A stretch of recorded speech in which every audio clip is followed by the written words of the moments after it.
Good evening, everyone. Thanks for tuning in to PhillyCAM Voices. I am your host, Amanda Johnson.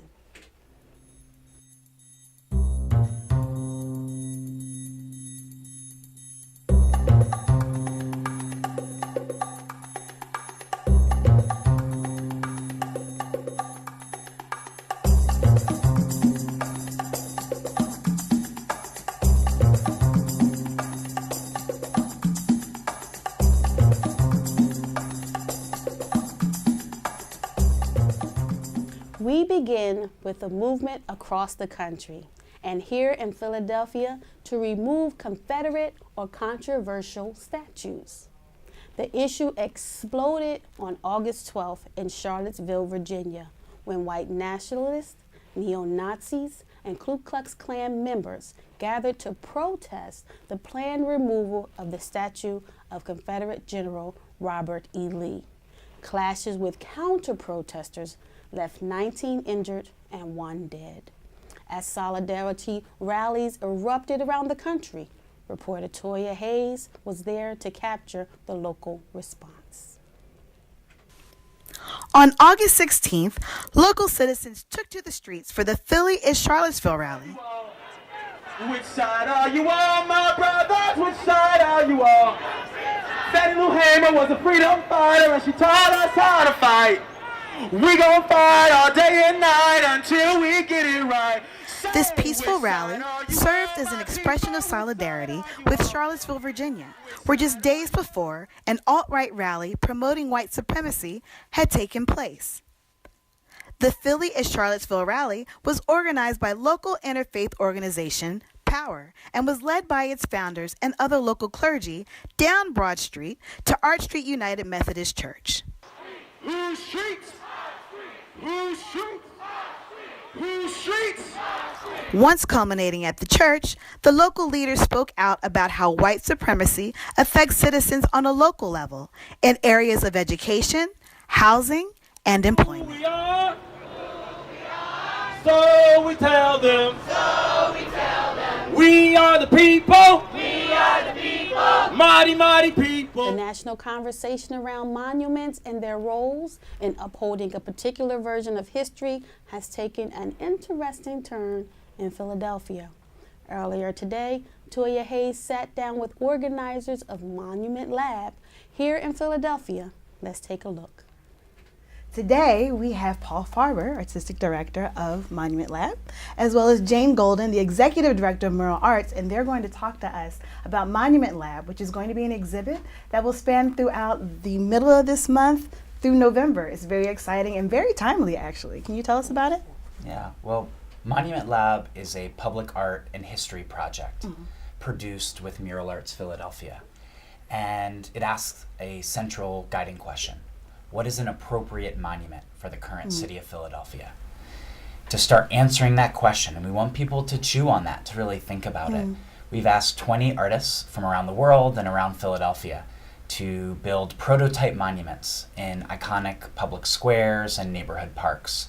And placing adjacent to them are learning labs run by youth researchers, and asking that question to the public and gathering all of the ideas, whether they are practical or whether they are urgent, and putting them into a data set that will inform a final report to the city next year. On your website, and as you mentioned about redefining monuments, and what do you think about this time of cities actually saying, how about we just don't have this as being a part of our history? Let's actually decide what it is that we want to be about. Yeah, I mean, we have one of the storied public art collections anywhere. And of course, there are gaps that are now, after a long time of fighting, pushing, are being addressed. In this city, there are hundreds of statues to historic figures, but only 2 to women. One, Joan of Arc, not a famous Philadelphian, though worthy of statuary, and Mary Dyer, who was a Bostonian Quaker. You think about all of the ways that, in that instance, women such as Marian Anderson or Billie Holiday or Margaret Fortin, going back centuries in the city, have been honored with markers, with murals, with perhaps house museums, but why is there a gap? And I think what we have been trying to understand and learn from Philadelphians from the whole duration of this project is that they already are practicing a sense of broadened monumentality, in the sense that if you have the time, the resources, the power to build a monument to something important to you, you do it. It means something. But if you don't have the time, the resources, or the power, you stand next to an existing monument and you make your voice heard. See, I think that is what was and continues to be revolutionary about murals. And it's sort of interesting that murals, when we started, were seen not as public art. And we would always say, well, we're in public doing art. How is this not public art? We would say, well, statues are public art.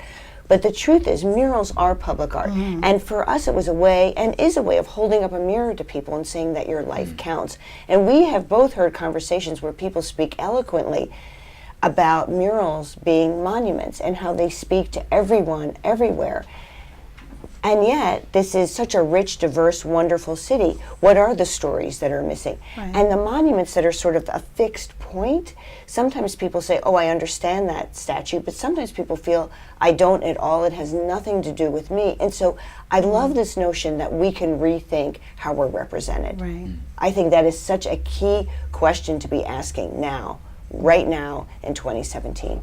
Okay, so how are you hoping that Monument Lab can influence future historical monuments and public art? Yeah. We want to unearth the next generation of monuments. We want to try out different ways of building monuments. And ultimately, we want to change the ways that we write the history of our city together.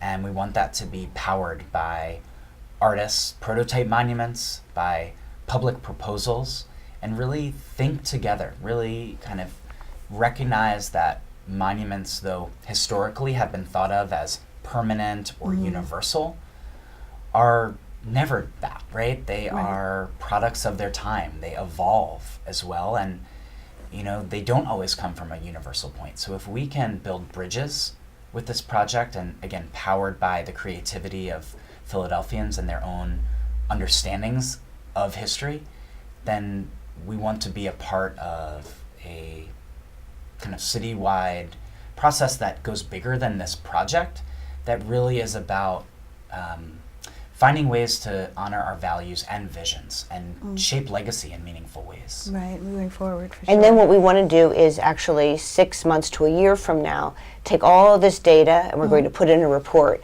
and we're going to have a State of the City event where we share this information with policymakers, city council, and the mayor's office and the mayor. So we could probably have some really great art to look forward to out of this. Absolutely, and it will for sure influence mural arts. Definitely. And projects that we take on in the future. So as you well know, there is a Rizzo mural, as well as a Rizzo statue, which has gained a lot of attention because it has been vandalized. How does mural arts play into the conversation about the controversy surrounding the Rizzo statue right now?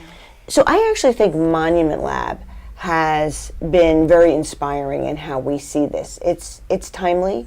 I appreciate the discourse. I don't appreciate the vandalism. I just don't think that's the right approach. It's costly, and I never think that is the direction to go. It's not productive. However, we've come to see this in this light. There are several options that we have. One is we can keep the mural and contextualize it. Could we have scholars write about Rizzo? Why do people like him? Why is he in some ways beloved and in other ways reviled? What is that? Could you have language there that talks about him that's not inflammatory but is educational? Yes. There's another wall right next to the Rizzo wall. Could you do a depiction of the market, who the market is today, the crossroads of the world, in contrast to what South Philadelphia and the market area was? Can we look at history that way? The mural could stay and not be contextualized, and we could turn it over to another entity in South Philadelphia so that they can maintain it, because it's untenable that we continue to clean it, because I want to be clear, this is an aberration. There's no other mural that is contested or vandalized like this. Mostly out of 4,000 works of art, our work does not get touched. So this does stand alone. Or the other option is that it goes away. So to me, those are the options. This began with a community process. We went to South Philadelphia. That seemed to be the proper site for this because that's where Frank Rizzo was from. And I think it should go back to a community process. So over the next few months, we're going to be engaging civic leaders from Bella Vista and the market area in a conversation about the future of this. And I think that's exactly what should happen, right? Because that's what's going on nationally.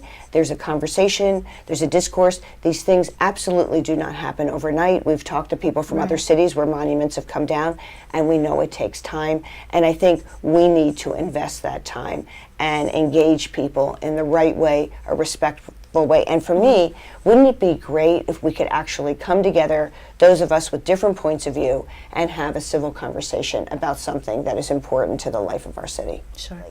But I will say it's, given me angst over the years. So in a sense, the fact that this has now come out and we're like actually actively talking about it is, for me, sort of a relief. And I look forward to a conversation because I think one of the hardest things for people to do is to understand another person's perspective. And if this can be catalytic in that respect, then I think that's good. Thank you so much for speaking with us. How can we find out more about Monument Lab? Go to our website. Yes. And we have about 50 wonderful public programs this fall. So we really want people not just to attend the programs, that's great, but come to the sites and go into the labs and design a monument. Really be part of the conversation, engage. That's what we want. Right. I love the fact that this is an activist exhibition in many ways. Sure. This Wednesday, September 13th, we're opening our exhibition hub at the Pennsylvania Academy of the Fine Arts.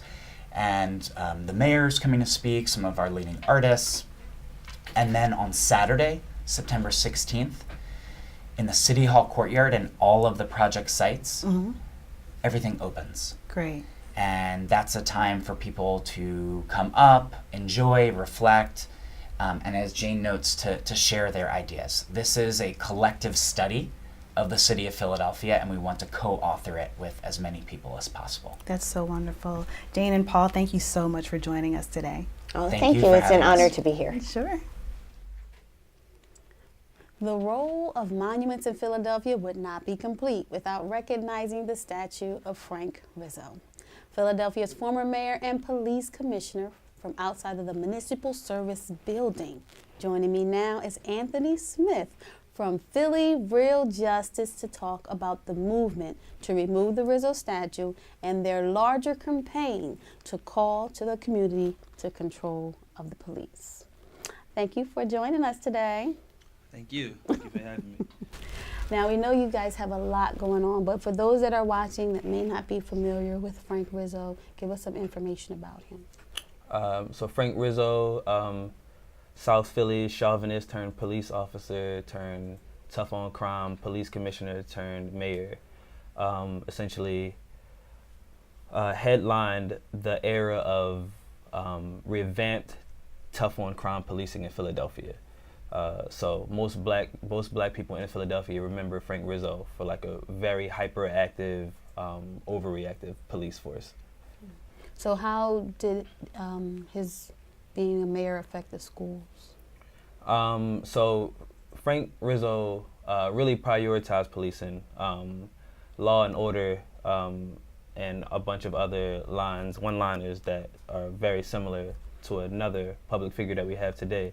But essentially, he emboldened the police force, stuffing budgets, limiting the power of citizen review boards and the media to honestly report on what police were doing, and sort of neglected urban education and inner city strife is what his whole thing was. Okay, so once this happens, they take down the statue, how is that affecting as far as the violence in the city? Well, I think that Frank Rizzo, sort of in the same vein as the Robert E. Lee situation, I don't think anybody charges Robert E. Lee for beginning racism or the beginning of white supremacy or anything like that. He sort of headlined that white supremacist attitude in the South. And Frank Rizzo headlines racist policing and violent and over active policing in Philadelphia. He sort of stands like a crossroad to impoverish black folks and poor white folks and the gay community as well. It's like this very overbearing character who harassed people at every corner. And though it was before my time, we still deal with the remnants of the culture that Frank Rizzo infused in today's PPD. Okay.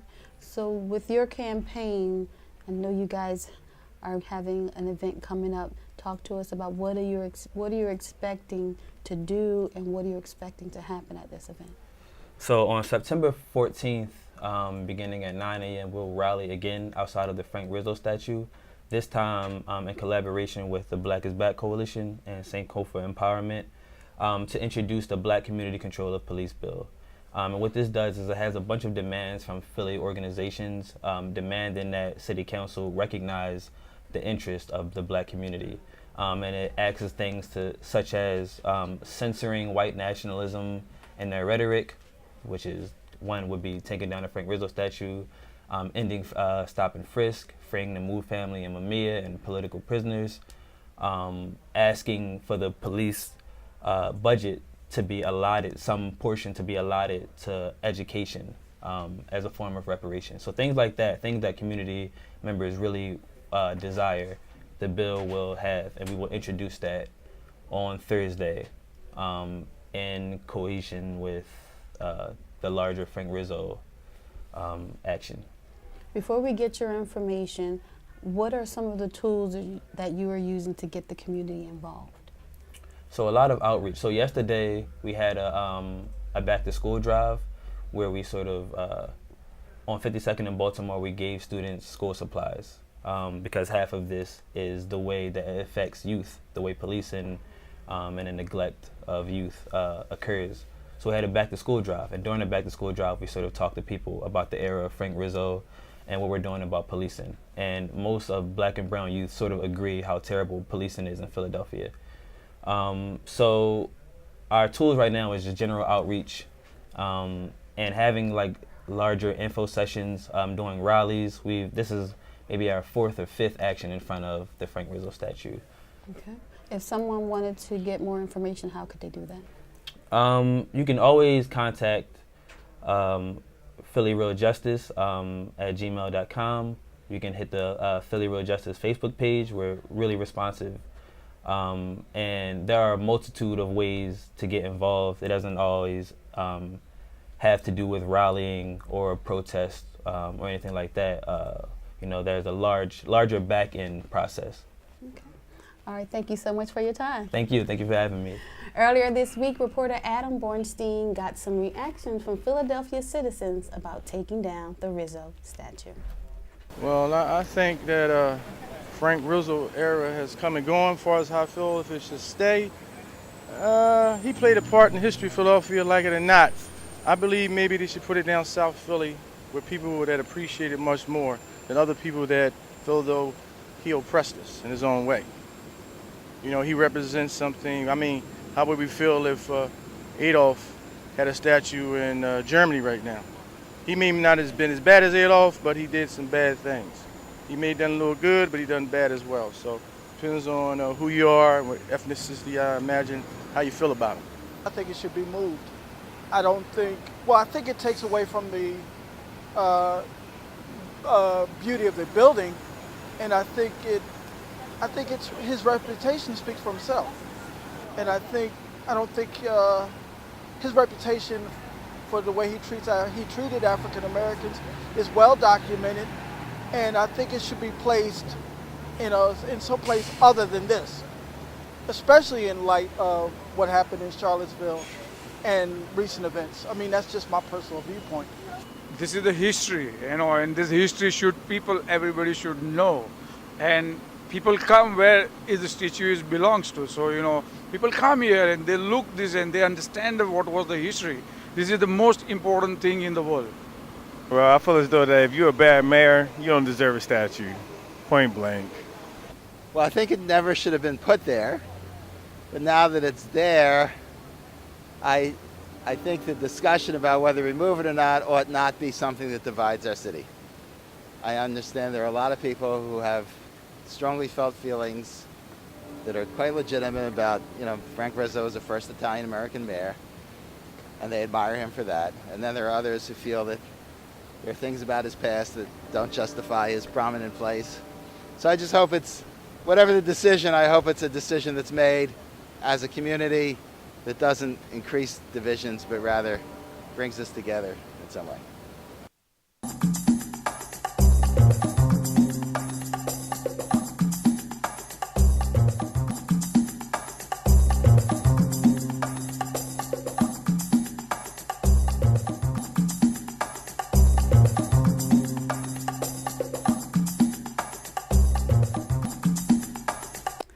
With us now, we have two guests to discuss the Octavius Catto's Memorial, which will be unveiled in front of City Hall this month. We welcome Beth Twice Houting, Senior Director of Program and Services, Historical Society of Pennsylvania, and Daniel R. Biddle, author of the book Tasting Freedom. Octavius Catto's is the battle of equality in Civil War America. Welcome. Thank you. Great to be here. So first, let's start off with Octavius Catto. Talk to us about that. A very unusual man and too little known in our time. As my co-author Murray Dubin and I like to tell audiences, even though Catto grew up in a very difficult time to be an African American, he led marches and meetings aimed at integrating big league baseball as it existed in the 1860s, 80 years before Jackie Robinson.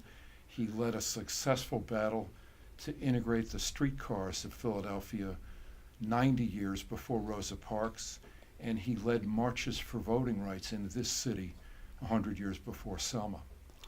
And it's really important to think about all the men and women around him in that movement here in Philadelphia and in other cities in the North and also in the South that unfortunately don't often get taught in the histories that we were taught in high school and college. And it is about time. And one of the great things about this statue that is going up, thanks to Mayor Kenny and many others outside of City Hall, is now it's too late for all this stuff to be taught, but it's also a great time to start celebrating Catto's history and the history of the men and women around him and to teach those stories in school. Now, from my understanding, it was supposed to be set up a year ago. What caused the delay? Well, I really am not sure about the various delays. It has taken a while. But the great thing is really thanks to Mayor Kenny, who started this project back when he was a city councilman quite a few years ago. He's just been relentless. He's a great advocate for this project and has really pushed it through. And now the date is set. It'll happen on the morning of September 26th, right at the southwest corner of City Hall. Okay. So I see you guys have documents with us. What do you want to share with us that you have in your hand? Sure. The story of Catto is one of many types of stories that can be found by going through the documents that are kept at the Historical Society of Pennsylvania. So for instance, back a number of years ago, we had a magazine, this is our public history magazine, Pennsylvania Legacies, dedicated to the history of baseball. And one of the articles talks, for instance, about Catto's work on bringing African American baseball to Philadelphia and working with the white baseball community. Actually, they found that as a way to get together and begin to have conversations across the races. So part of why I'm here has to do with the collections, and then part of it is the education piece that Dan was talking about. The statue's dedication is being used as a great moment in time to integrate the story of Catto into the African American history curriculums of the school district. And so one of the pieces is a tabloid, shall we say, but it's the children's version of Tasting Freedom, so that 6th to 12th graders will have an easy access to this kind of material. Give us a little, I know it's so much information in Tasting Freedom. Just give us a little insight of what people should expect when they're reading this book. Oh, that's such a great question. Well, when Murray and I did our research, and a lot of what we did was at the Historical Society, which is a fabulous collection, we're college educated, and we both worked for many years as journalists at the Philadelphia Inquirer, but we were astonished by what we found in the research. I don't think I had any idea, even though I majored in history in college, the extent of the atrocities connected with slavery, the extent to which free people of color, even in the North, were subjected to terrible laws, awful white mob violence, quite often white violence wreaked on them by police. Black men who lined up for the first time in 1870 and 1871 to cast a ballot in this city were met with white thugs, many of them in police uniforms, who pulled them out of the voting lines and injured them rather than let them vote. And that was the drama that played out on the last day of Catto's life, when he tried to enforce African American voting rights in a major election in the fall of 1871. And the extent to which Democrats back then, same party as Jim Kenney, but a very different party in those days, fought against that rise in black political rights. That was a surprise. There were quite a lot of surprises for us. In your own words, I would like both of you to comment. When this statue is placed up and people see it, what should they get from seeing this statue? What experience is this statue going to relay? That is a great question. Long ago, when Murray and I first started this research, we had a great editor who told us that if we did a good job with the book, we could change Americans' understanding of our racial history. And I thought that was a little much, but this research changed my understanding. And I really believe that anyone who comes to visit that statue and admire the great job that the sculptor Branley Cadet has done in shaping major elements of Catto's battles around the statue, if you come and look at that and learn about him, it may change your understanding of how we got to where we are. It may reveal to you that he and the men and women around him were really a fully realized civil rights movement and struggle for expanded human rights long before the modern civil rights movement that we're more familiar with. And you really come to get a different view of how we got to where we are. Your thoughts? I echo exactly what Dan's saying, in that I would hope that it would pique people's curiosity and interest to learn more of that history. And then also, and that's part of what this whole curriculum is about, is how do we use that to think about civic action today. Catto as sort of the model of the citizen who's fully involved in all different aspects, social, political aspects of his time. Right, and how he worked in a very collaborative way to try to make change. And how can we do that ourselves? How can we use his life as a model? Awesome. If someone wanted to get more information about the statue or the information about Mr. Catto, how could they do that? Well, there's lots of information at a website called ushistory.org. And there's lots of information that Murray and I put together at tastingfreedombook.com. And one great thing is, when we started our work, there was very little online about him. Now there's plenty, and that's a great thing. Definitely. With a book like that, I'm sure people will have a lot more knowledge after reading it. Oh. Thank you so much for being with us today. Thank you. Yeah. Well, that's all we have for this episode of PhillyCAM Voices. Thanks for joining us, and we will see you next time.